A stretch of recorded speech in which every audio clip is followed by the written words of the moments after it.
It's 2025 and our world is at a breaking point. Climate disasters are accelerating, with record-breaking heat waves, floods, and wildfires becoming the new normal. Political division has reached unprecedented levels, with even basic scientific facts becoming partisan battlegrounds. And as our global population surges toward 10 billion, our food system is cracking under the strain. At the center of these intersecting crises sits animal agriculture, one of the most environmentally destructive practices on the planet. It produces more greenhouse gases than all of transportation combined, it consumes 70% of agricultural land, and it's responsible for 80% of Amazon deforestation. Into this desperate situation enters a technological savior: lab-grown meats. By growing animal cells in bioreactors, we could potentially cut emissions by 92%, land use by 95%, and water use by 78%.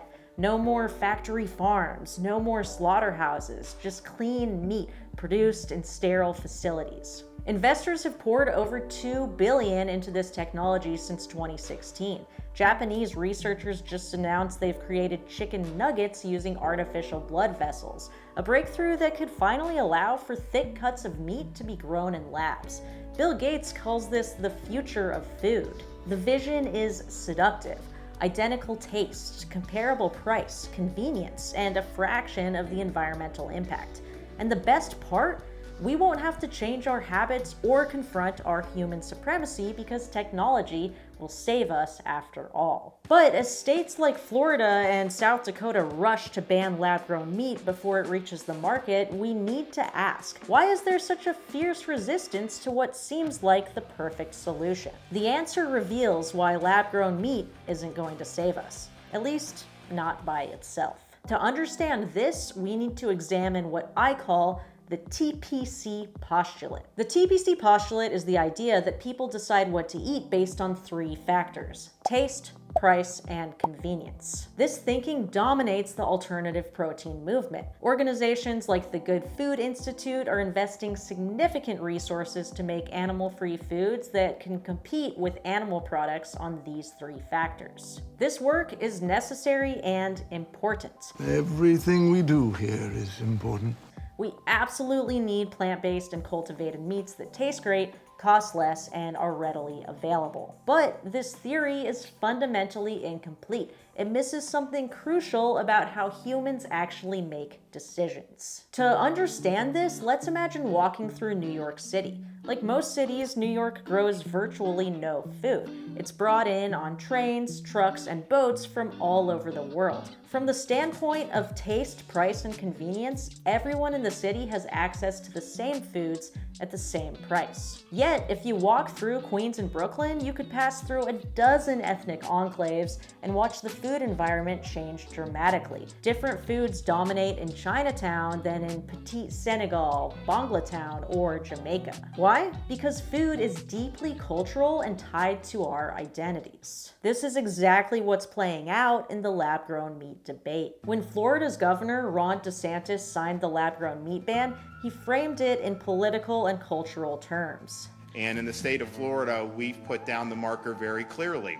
We stand with agriculture. We stand with the cattle ranchers. We stand with our farmers because we understand it's important for the backbone of the state. It's important for our culture. It's important for our heritage. DeSantis focused on American values of individualism, self-reliance, and naturalness, highlighting that this isn't just a debate about food, it's about worldviews colliding. It's about the fundamental beliefs we have about animals and how they influence our perception of what we eat. In a 2008 study, researchers gave participants two sausages. One was made from pig and the other was made from plants.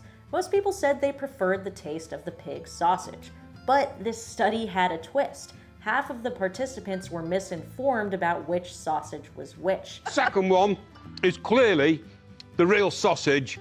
I could taste the meat in it. It was luscious and lovely. And the decisive factor determining which sausage people preferred was not what it was made of, but what people thought it was made of. You've just eaten 2 vegan sandwiches. So you are I think there we are. I'll keep, and you can have a meat sausage one now as well. You, I think, are a vegan in disguise. Not at all. The actual chemistry of the sausage didn't matter. Most people preferred the taste of the sausage they thought was from a pig, regardless of whether it was. And this is precisely the point. Taste lives not in the physical form of the food we eat, but in our minds. It lives in our cultural values and our desire to eat natural foods. Remember the GMO controversy? Those products promised better nutrition at lower prices without changing the taste, but they faced rejection because they violated people's values around what's natural. This same dynamic threatens lab-grown meat. But here's the biggest obstacle to a future of cell-cultured meat: social norms. Most people eat meat because most people eat meat. Research shows that even when people have ethical concerns about eating animals, they continue doing so because everyone around them does. When Faunalytics followed new vegetarians over 6 months to see what challenges they faced, the biggest barriers weren't taste, price, or convenience. They were social factors like not seeing vegetarianism as part of their identity and believing society perceives it negatively, which is actually true. You can see this tribal dynamic playing out in the current debate over lab-grown meat. When Nebraska Governor Jim Pillen frames cultivated meat as coming from anti-farmer activists who want to put our agriculture producers out of business, he's not making a scientific argument, he's drawing a line between rural values and the evil coastal elite. And it's working. This is the vital piece missing from the TPC postulate. Even if we perfect animal-free alternatives that taste identical and cost less, we're still fighting against the gravity of social norms and tribal identity. So we face a seemingly impossible puzzle. If everyone eats animals because everyone else eats animals, how do we ever break the cycle? This is where we need to dive into the science of social networks. For decades, scientists thought social change spread like a virus, from person to person through connections. This led to 3 common ideas. Target influencers to spread change fastest. If change spreads through connections, then the most connected people will be the most effective at spreading change. Make your idea viral and sticky. Virality represents how likely an idea will jump across social connections, while stickiness ensures that people hold on to the change once they've tried it. Avoid redundancy. Don't waste time convincing people who already heard about it. This is the thesis of Mark Granovetter's The Strength of Weak Ties, one of the most cited papers in sociology. But recent research has completely flipped this understanding. It turns out there are 2 very different types of social contagions: simple and complex. Simple contagions are things like information or news. These do spread like viruses, primarily through weak ties, acquaintances, and casual connections. But behavior change, especially when it goes against established norms, is a complex contagion, and it spreads completely differently. Changing behavior comes at a cost: time, attention, and most importantly, social belonging. Most people won't change their behavior just because their cool friend did. Otherwise, all my friends would be vegan. The higher the cost, the more resistance the contagion will encounter. To change deeply ingrained behavior, the most effective approach isn't through influencers or viral messaging. It's what scientists call the snowball strategy. Picture a church community. The pastor might have connections with everyone, but that central position actually makes them less effective at sparking controversial change. If the pastor alone adopts a radical new view, they'll be surrounded by people who haven't changed, and their influence gets diluted. Instead, change is more effective when it starts with a small group of friends on the periphery. If 2 friends in a group of 4 adopt a new behavior, suddenly 50% of their immediate social circle is doing it. I noticed this when I went to a party last month. For the first time, I was offered tofu scramble and vegan pesto instead of Oreos and water. And it's not because of me, as I've been vegan for years. It's because this particular friend group recently expanded to include another vegan, increasing our power over the menu. The social norm within my friend group has shifted, making it easier for other people to follow. Change slowly builds momentum, moving from the periphery toward the center, like a snowball getting bigger as it rolls downhill. This is where social movements come in. They're machines for creating these initial clusters and catalyzing the snowball effect. Social movements connect isolated supporters, giving them a community where their values become the norm. They transform passive sympathizers into passionate activists who return to their social networks as advocates for the cause. On one side, we're already seeing this happen with anti-lab-grown meat activism. The National Cattlemen's Beef Association has a Masters of Beef Advocacy program, which I did go through, and if you want to see my video about that, click here, where they're actively building networks of advocates who can defend traditional meat consumption as part of the American identity. But this approach works both ways. Look at recent movements like Black Lives Matter or Extinction Rebellion. While they often failed to achieve specific policy demands, they dramatically transformed cultural narratives and social norms around racism and climate change. The same potential exists for us to transform our food system. So, what does this mean for animal advocacy? Right now, there are millions of vegetarians and vegans scattered across society.